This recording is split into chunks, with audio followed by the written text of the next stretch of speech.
un premier rendez-vous loin d'être galant. Après plusieurs apparitions pour des petits rôles au cinéma, Joan Collins accède à la notoriété grâce au rôle de Norma dans I Believe in You, sorti en 1952, où elle incarne une adolescente capricieuse qui lui ouvrira par la suite les portes du succès. En privé, la comédienne est présentée à Maxwell Reid, un acteur irlandais de 14 ans son aîné, qu'elle a épousé la même année.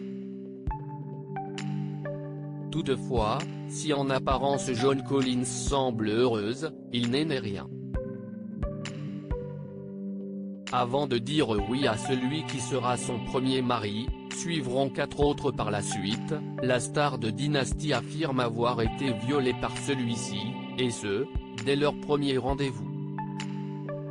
Il avait 31 ans et j'avais 17 ans et je suis vierge, je savais que cela causerait des problèmes à la maison, se souvient ainsi Joan Collins dans This is Joan Collins, un documentaire diffusé sur la BBC et relayé par The Sun. La comédienne accepte alors de se rendre dans l'appartement de Maxwell Reid, où celui-ci l'aurait selon elle drogué au rohypnol en le mélangeant dans son rhum coca.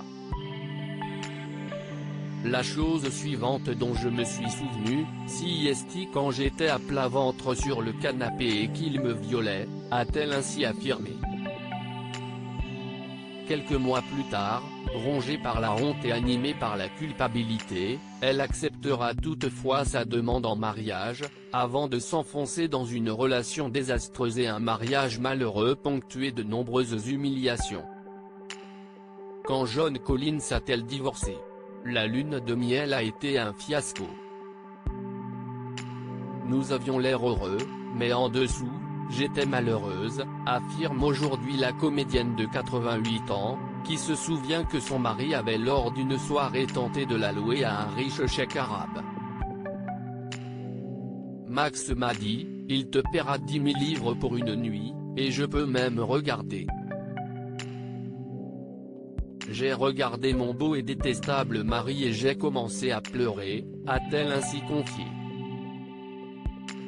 Une humiliation de trop pour Joan Collins, qui décide alors de divorcer de Maxwell Reid en 1954.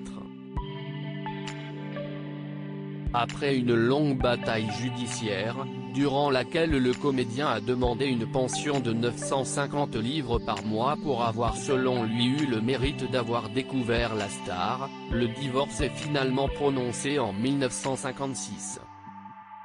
L'ex-mari de Joan Collins touchera alors 1 000 $ au cours des 12 mois suivants, avant de finalement retirer sa demande de pension. Loading Widget.